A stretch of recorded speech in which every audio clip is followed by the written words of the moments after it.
Guys, check nyo tong ano ko, bagong setup ko.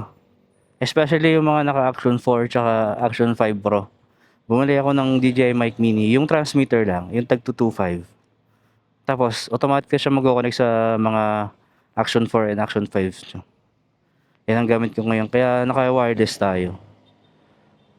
Kaya kung, kunyari, isang yung camera mo, tapos gusto mo ng ibang angle, katulad dito, mayroon akong clip sa harap, pwede ko siyang ilipat dyan, tapos maririnig nyo pa rin yung boses ko ng malinaw. Nang walang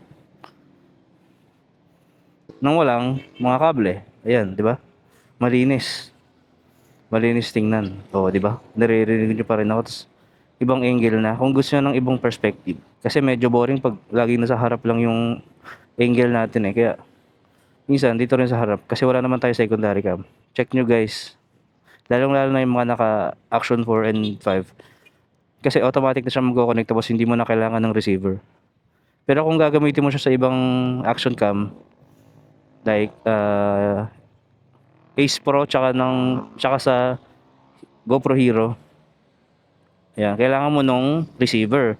Tapos kung gagamitin mo rin siya sa Android tsaka sa iOS devices, kailangan mo talaga nung receiver para malinaw kasi alam ko hindi siya nagana eh.